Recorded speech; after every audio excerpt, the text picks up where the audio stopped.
Hello there, and welcome to this morning's devotion.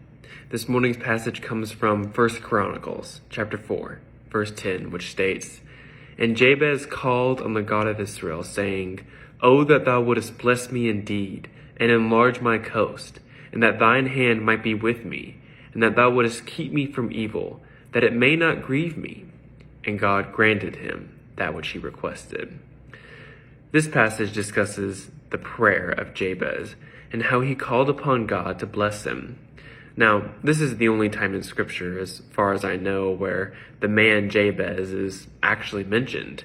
And no other part of the Bible, from what I've studied, is Jabez or his prayer ever brought up. Now, I think it should be said that this is indeed a mighty prayer, and one that has long been studied by theologians and other Christians alike down through the centuries. And on the surface, I think it seems to be a rather self-centered prayer.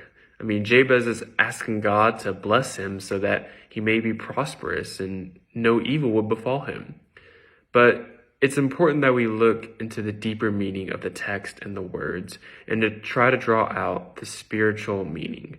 For Jabez is not asking God to grant him more land, but rather it is an appeal to God to honor him, to honor his promises, and to not forsake his covenant that he made. Jabez understood that his daily provisions came from God and God alone. Also of note is the meaning of the name Jabez, which means sorrow or pain, as we find out in the previous verse. Now just imagine a mother giving birth to her son and calling his name Sorrow. Perhaps it was the difficulty of the birth that caused her to give him this name, or perhaps it had to deal with the circumstances surrounding his birth, as Israel on multiple occasions had forsaken God, and God had sold his own people into slavery many times. We may never know for sure, though, as the Bible does not specifically tell us. But what we do know is that this man of sorrow prayed a mighty prayer. And it's amazing to think what God can do in the midst of sorrow.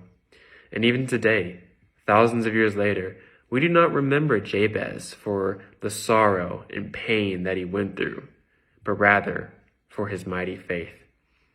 And if there was a verse about you in the Bible, what would it say? Would God compliment you on your great faith? For I believe that this verse is indeed a great compliment to the faith and testimony of this man. Just something to think about as you go throughout your day-to-day life. Thank you for joining this morning, and I pray that you have a blessed day.